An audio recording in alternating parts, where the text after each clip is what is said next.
Okay, so I'm going to split today's videos up into a few different sections. We've just put the transmission in. I've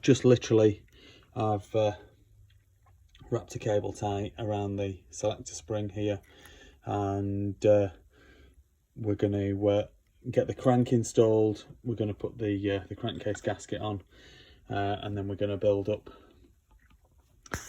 We're going to build up from there. I've had a look at the shimming measurements in the manual.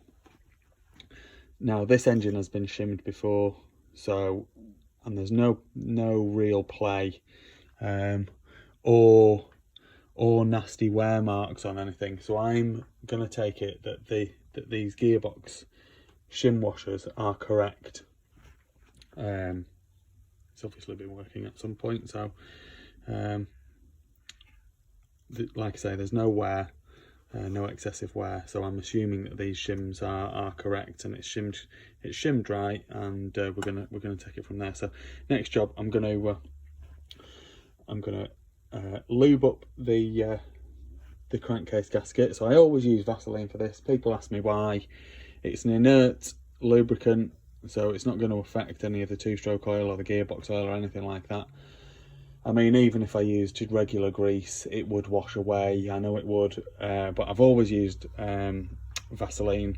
So it's going to help to seal it, but it's also going to mean that if we need to split the crankcases again, that the gasket should come off in one piece without tearing and without having to be replaced. So I'm going to do that, and then we'll put the crank in. And once we've got the crank in, then we can tighten the crankcase bolts, and then put the crank seals in, and then we can look at building the rest of it. Okay, so there's my first issue. I've just started lubricating this gasket, and I'm looking at it, I'm thinking, oh, doesn't look quite right, that.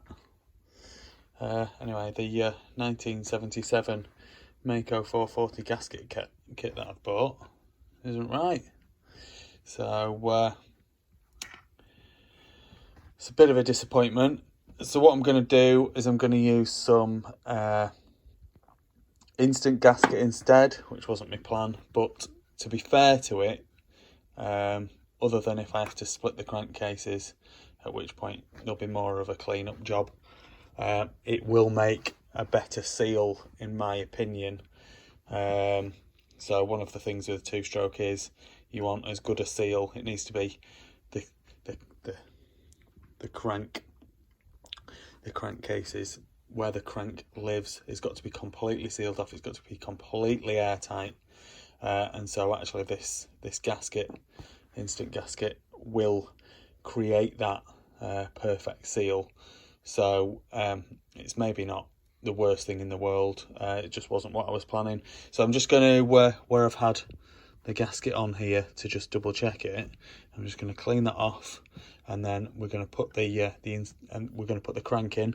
Then we're going to put the instant gasket on, and then we'll push the two cases together, and then bolt them together, and then we can put the crank seals in.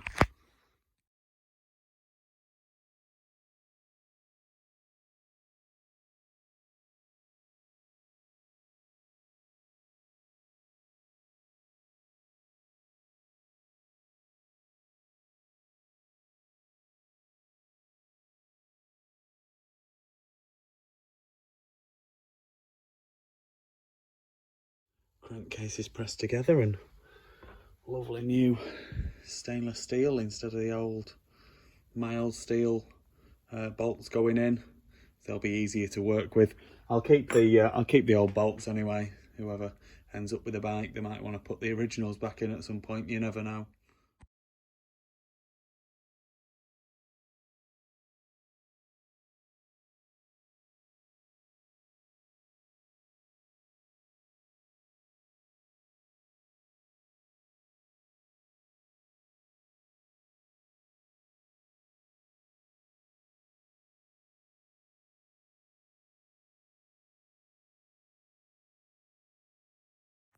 That's one thing I've not mentioned. So on this engine, you need to shim the crank in the crankcases. So as I've put the cases together, what you need to do is you need to measure the distance between the crank and the crankcase. I don't think it matters which way around you do it. Certainly the drawings in the Maico manual don't suggest that it matters. So I've done that, and basically as I've put it together, I've tapped the transmission side of the crank across, so it's like as far across as it'll go. So that's the tightest part that it's going to be, and you can get a 0.58mm feeler blade in there, but you can't get a 0.6. It just doesn't go. So then what I've done is I've already measured this. So I've tapped it across then, and then I've measured the difference, and so the clearance needs to be between 0.1 and 0.3mm, and what I've got is 0.1, bang on 0.1. So it was 0.58, that feeler blade went in, 0.6 didn't, and then I tried it with a 0.1 and that went, and I didn't get the 0.2 in. So we're tight, but we're within tolerance, so that's good. So I'm going to put the crank seals in. Right, there's a couple of things that I want to do. So I want to get the crank seals in, but I also want to check the gearbox to see if the gearbox is working. So probably what I'm going to do is I'm going to just do that. I'm just going to check to make sure the gears all select, because if they don't, it's all going to have to come back apart again, and it'd be a bit of a waste of time having gone any further with the build. So that's what I'm going to do.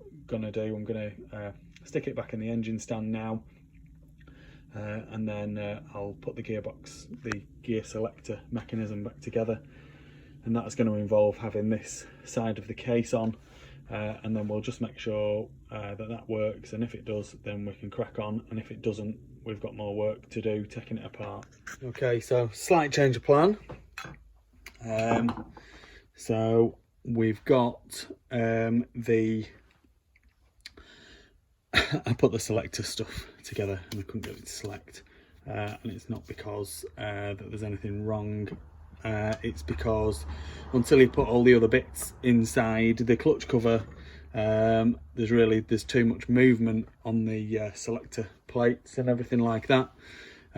So slight change of plan. You can get to the mechanism that selects from in here, so I can either use a punch or something like this to hook it around.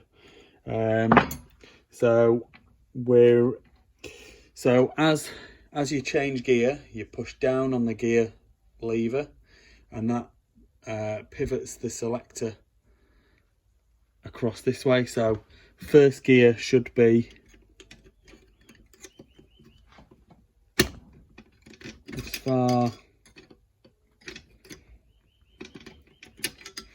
as far across that way as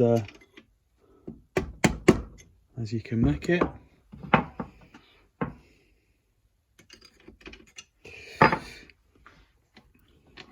So I'm holding the output shaft, so that will be where the sprocket would attach to, and I'm turning the lay shaft, and I've got a gear there. So what I want to do is I want to come back slightly. I'm not sure if that was it. No, that's still a gear.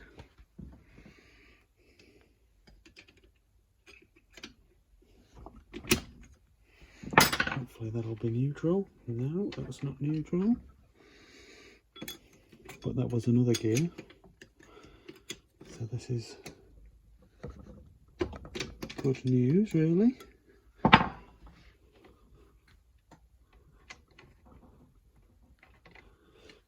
It's in between gears. Oh no, it wasn't, it was first.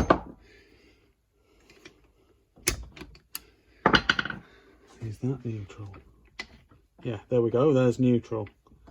So as I'm turning the lay shaft, the output shaft as I hold it, it's not spinning. So then we go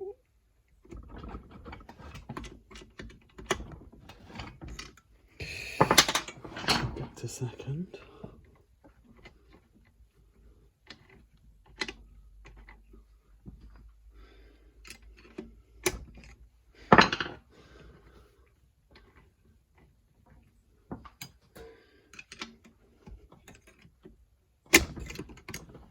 And then that'll be fourth.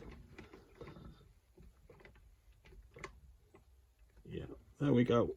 So all the gears are there. I'm going to move this back to neutral now.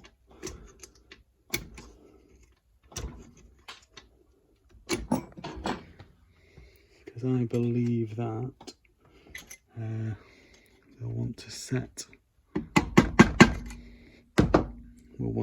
this, put the selector and everything back in neutral. May not make a difference, but it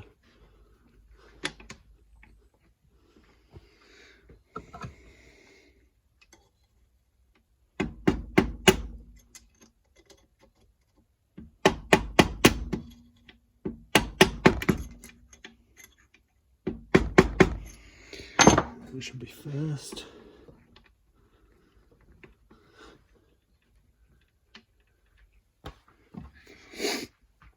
So, is that neutral? Yeah, that is neutral. Yeah, for definite. There we go. So gearbox is working.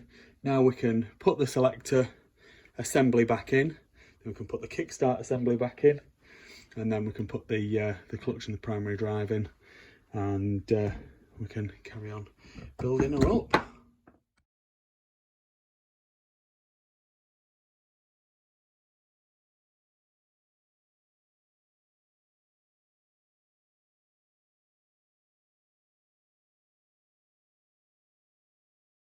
Here we go, a Maico Achilles heel. So kickstart shaft, kickstarts and kickstart shafts.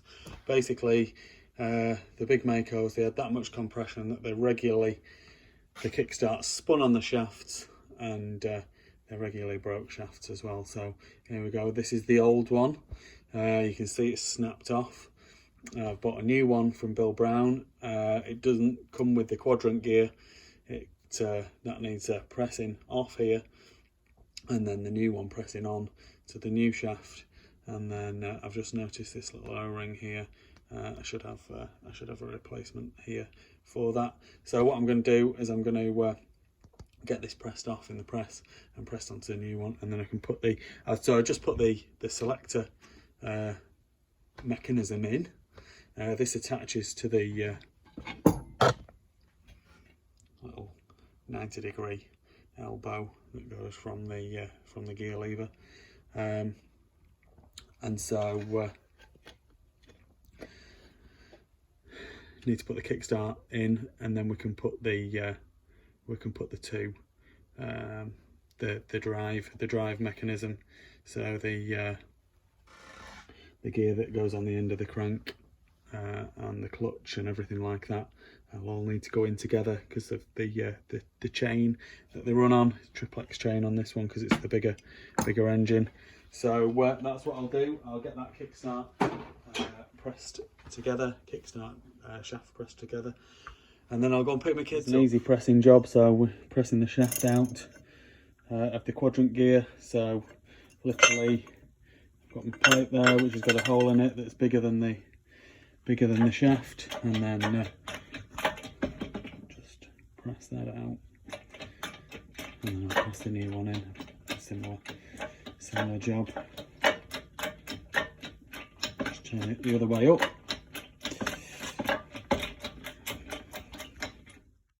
These shafts are not identical, so I'm going to have to be careful pressing it in because I don't want it to go past here, and maybe it could do. And then the other thing is there's nowhere for the O-ring to go. Maybe it could go in there, but I just hope that it's going to fit and it's going to work.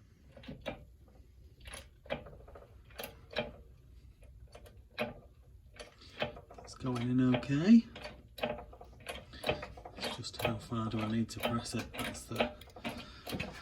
So I'm gonna stop right there and just see what the situation is. So I think that it previously rested on that shoulder, so let's just have a look.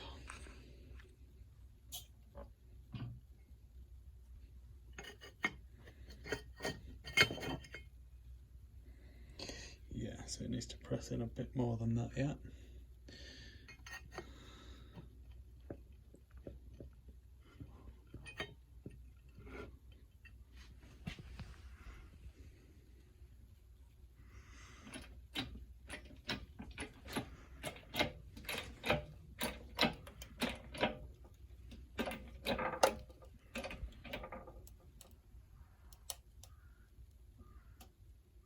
That's now taking some pressure.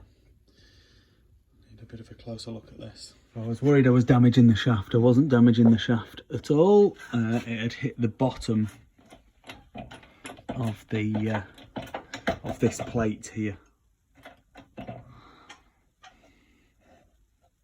Just a little bit more to go.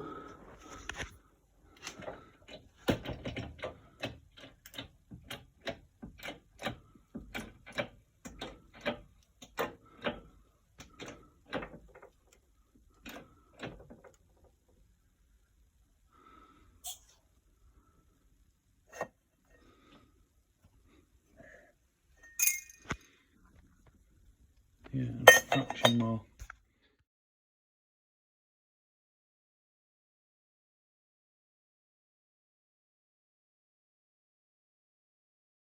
I'm going to go and pick the kids up from school now. The next job, which is probably going to be tomorrow, is what I'm going to do is I'm going to put the kickstart into the engine.